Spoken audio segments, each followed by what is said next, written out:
Hello everyone, and welcome to episode 1 of my long-awaited series on positional play. Positional play is essentially bettering your pieces and bettering your position, and when you do that, tactics will rise more often and they will also favor you a lot more. These are especially helpful for middle games, which I know a lot of you are really confused on what you're supposed to do in middle games, and how I'm going to structure this series is that for each episode, I'm going to really focus on one positional concept, and today I've chosen to focus on the open file. For the majority of the video, I'll be explaining on how you can take advantage of and use the open file, and then at the end, I have 3 exercises for you to complete and really test your knowledge on how to use the open file. So, this is the kind of example position I have to show you what the open file actually is and how you can, start thinking about it. So, what actually is an open file? An open file is an entire file where there are no pawns on the entire thing. There can be pieces, but no pawns. And when you see an open file, your very first thought should be, oh, I want to control that with my rook. And that's why in this position, the best move is to control the open file with the rook. All other moves immediately give black an equal game. Like if we play something else, like king to f1 here, then the problem is that now black can control the open file. Now we cannot take it immediately, and black is going to start having all the fun and not us. So we control it immediately. That way black cannot. And what I want you to pay attention to in each of these positions is comparing pieces. This rook right now is controlling a lot more squares than this rook. It is controlling all of these very important squares on the file. This rook is protecting this pawn, I guess, and controlling all these squares. But you can see which rook is clearly better. But what do we actually do here? Let's say black plays king to f8. The move you must play here is rook up to d7. And this is essentially what you want from an open file. You want to move your rook all the way in to the enemy's position and just start harassing their pieces and pawns. And we must do this in a timely fashion. If we do not, if we instead play like king to f1, for example, then black can play king to e7, and now they get an equal game because we actually cannot infiltrate anywhere here, and because of that, the open file is more or less useless. So we must infiltrate immediately with rook into d7. Now black is very likely here to try and defend their pawn with rook over to b8. And before we move on to the next position, there's one very important subtlety here. So let's say you start moving your king, start getting it into the center, and black plays king to e8. And once again, you have to pay attention to black's position here. If we just mindlessly back up, then now black can play rook over to d8, and all of our advantage goes away because black can trade their bad rook for our very good rook, and we lose all of our advantage. Instead, after our rook is attacked, you want it to stay on this 7 rank here. So here you play rook to c7. And now you're having a fantastic game because your one rook here is completely dominating black's position. They cannot chase you once again because then this f7 pawn would simply hang. But they can't actually move this rook either because then the b7 pawn would hang. So what can black really do here? And that's what we really want from positional play. This one rook is completely disrupting black's entire position, and after they play something like random, we can start running our king, get it nice into the center, and we have a very advantageous endgame. Alright, so that is the first example and kind of the introduction, and do remember this sort of maneuver of rotating the rook to the open file, then putting it onto the 7th rank, and then if it is ever attacked, to kind of just slide it all the way in and make sure black cannot really do anything to actually, get your rook out of there. Alright, so this is the second position. Black, let's say, plays rook a to c8 here, controlling the open file. And if your opponent ever controls the open file, the first thing you want to do is make sure you counter that by moving your own rook to the open file. Because if we don't, if we play something random, then they can infiltrate, and this is just not very good for us. So we have to immediately control it and contest it. And let's say black plays the move h6. This is a mistake, and you have a very good way to immediately punish black here. What you do not want to do is trade rooks. When there is this tension between rooks like there is right now, you never, remember this, you never want to be the one to actually be capturing, because after you capture, the enemy can just capture back, and now they're dominating the open file, you cannot capture it, and you are not doing very good here. Instead, what you have to try and do here is you have to try and get this rook out, and you actually have a very nice way of doing that. That being the very nice move, knight to f5 here. And what you're doing here is you're forcing this rook to go off of the c file. Now why? You're threatening a fork on e7 here, which would just be devastating. You just win their rook. So if they get scared, immediately capture, well, now you're doing very well. You can capture back. Now you have the open file. You can quickly infiltrate, and you are doing fantastic. If they immediately try to move this rook over, let's say rook f to e8 here, well then now once again you can infiltrate, you're attacking the pawns, your pieces are doing very well, and you're just doing fantastic here. And also one little nice tactic here, if they try rook f to e8 to control this square, then simply you can capture, they capture back, and now knight e7 check, and you are once again winning. So because that, black really has no good way to combat this, and that's exactly why a move like this that is about to remove the piece that is on the open file is so strong. Black's best try would likely be a move like king to h7, but now you play knight to e7 anyways. The reason you do this is that even though it is not a fork, the piece is removed. It must go away. And now you can move your rook into c7, you're attacking the pawns, you are dominating the open file, and you have a fantastic game here. And with these positions, do try to remember more so the ideas than the exact moves. Let's get on to the third position right here. So here is white to move. The first thing you want to do, oh, I see the open file, you control it with your rook. Rook a to d1, whichever rook moves there, it honestly does not really matter. Just choose one, it doesn't really matter. Rook a to d1, and what black should do here is play a move like rook a to d8, and immediately contest the open file. At which point, after a move like g4, remember you don't want to be the one to capture ever, because they would just capture back, you're doing very bad. And after a move like g4, this is basically just an even position, but let's say black makes a mistake here, and they play pawn to h6. Just some random move. Now what do? It's the same maneuver. You infiltrate into d7. You go all the way in, but there is a bit of a difference this time because black has two rooks, so they can afford to play the move rook f to d8. They are immediately attacking your rook, and now what do you do here? You certainly do not want to trade because once again, black would get the open file. That is very bad, but you actually don't want to quite move in either, since the difference here is that now black has the open file and they can actually counter infiltrate, and because of that, this is actually more or less an even position and we have lost our advantage. What you want to do here is something called double stacking, where you move the other rook behind this one. Now your two rooks are threatening to win this rook, and if they capture, then now you can capture back, and we get a very similar position where we once again have an advantage because we just have a dominating rook on the 7th rank, and yeah, you're just doing fantastic here. Once again, look at comparisons pieces. This is controlling so many squares, this is controlling just about nothing, and if they try moving their rook over, let's say to e8, then now doing this idea is a lot better because after black moves over, you can actually move the other rook also on the 7th rank, and you've gotten complete infiltration here. You are forking both of these pawns, and because that, black must capture, and after you capture back, you get the same position where you once again have an advantage because this is so dominating. Alright, so those are more kind of end-gamey examples, but now let's get into some ones that look more like typical middle games. Let's look at this position right here. And if you're looking at this position, you might notice at first that there are actually just no open files.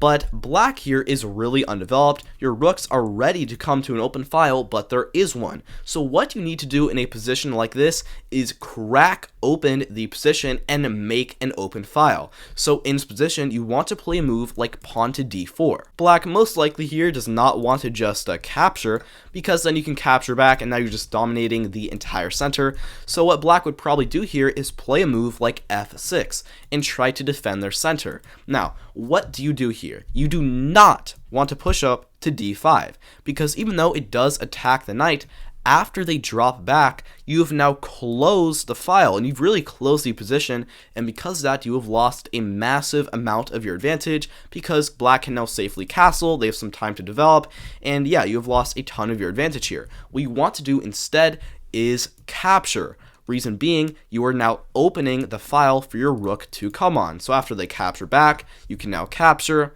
They capture back, and now you can move your rook over. Rook a to d1. You are capturing the open file, and black here, because they're just not developed enough, they can't really do anything. If they play a move, let's say c6 here, to immediately prevent some rook to d4 infiltration, or sorry, rook to d5, when you get in a position like this, there's nothing better to do than just play rook up to d6 and double stack, and just strengthen your hold on the open file. Let's say black plays rook to f8, you can now double stack here, and after king to e7, you just have a very nice advantage here because you have complete domination of the open file. Black has a ton of trouble developing this bishop, and you are doing absolutely fantastic here. Alright, so I have one more practice position for you, and then we'll get onto the free exercises. So, right here in this position, you have a choice. You can either castle short, or you can castle long.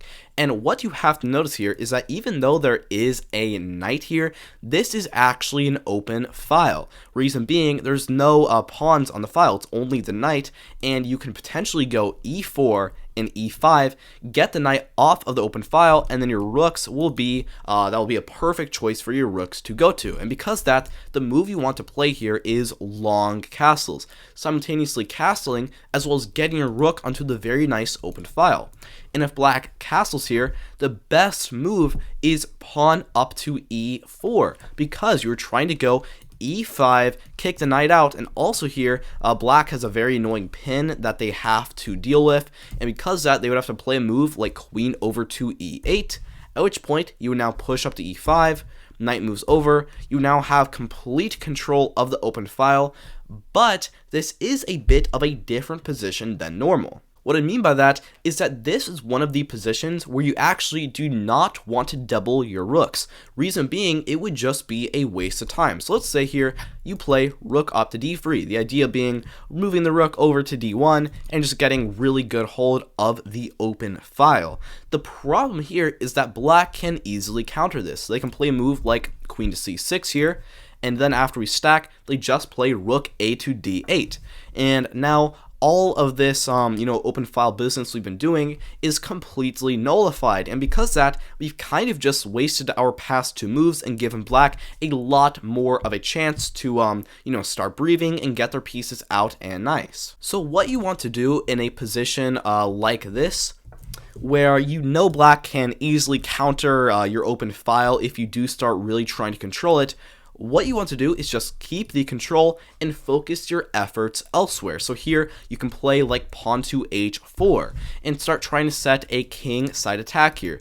If they play rook over to d8, just ignore it, go h5. And if they capture, you can just recapture here. You still have control over the open file, and even though black will play queen to c6 and move the other rook over and end up controlling it, because you have not been wasting your time by really trying to control it, you have much better chances in this position than if you did try to waste your time with this doubling rooks. Alright, so with all of these ideas in mind, let's get on to the free exercises, and I'll give you a couple of seconds to try and solve it. Alright, so first off, you should recognize that you see this open file, and you should immediately put your rook on it, and if black is smart, they will counter by putting their own rook on it, and before you just say this is an even position, you can actually get an advantage here by playing bishop to b2. e6. And this was the key move here. The idea, you're removing this rook from its golden position, and that way it is going to have to, move, then you've got the open file. If they trade, then you can just capture back. You are completely dominating. You'll infiltrate. You're doing very well. But if they play rook d over to b8 and try to attack your bishop, what you want to do here is not just back it up to any old boring square, but back it up to a5. That way, the bishop here is completely safe, and you are still controlling this square. That way, black does not really have much of a fighting chance, and after they play, you can then move your rook into d7, get the other rook in, potentially start some kind of doubling on the f rank here by moving your rooks in, and you are doing absolutely fantastic in that position. Alright, so now let's get into the second exercise. Alright, so here, black has this bishop, which is very annoying. It's controlling d1, so you can't just play the very nice, rook to d1 because you would then get captured. So the move you want to play here is bishop back to d1. This is the only move which gives advantage. Reason being, you are immediately going to remove this piece, and once you do, you can dominate the open file.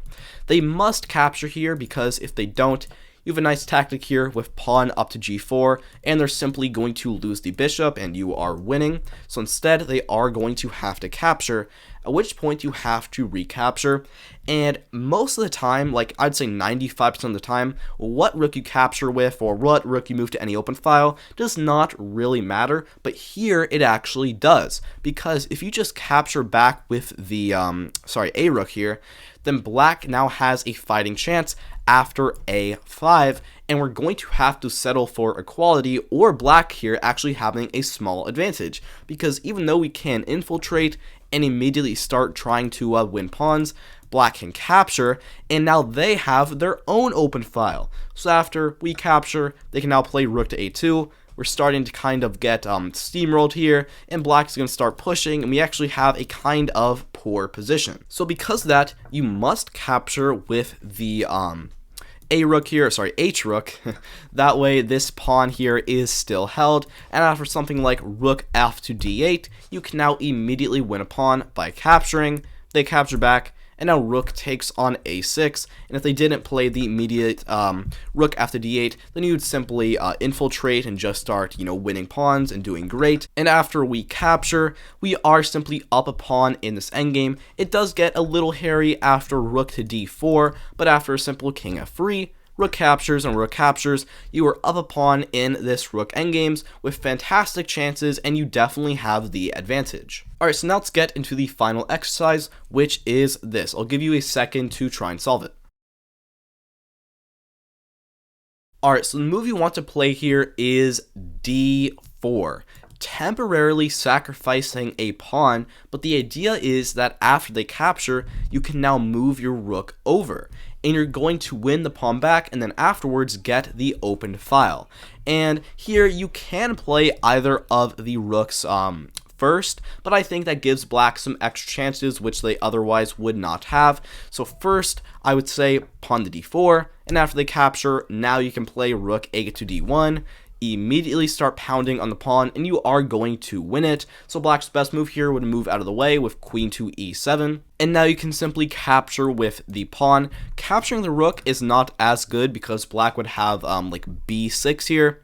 And even though we are going to end up controlling the open file, we get another position where all the squares are kind of covered, and black can simply play either of these rooks over to d8, and because of that, doubling on the open file in this position just doesn't make that much sense, and it's not that useful. It's just kind of a waste of time. Instead, you want to capture with the knight. Knight takes on d4, and now you just have a dominating position. The knight will move, you're going to be controlling the open file, and you have a very strong pawn on e4, which black cannot match, and because of that, you just have an advantage here with a fantastic game. And this exercise is another example where you immediately want to start opening up positions and opening up the open files, because your rooks are very ready to come and, get them, while black is lagging behind. Alright, thank you so much for watching this video. Like and subscribe if you want more videos in this series. Comment below what positional concept you want to see explored next,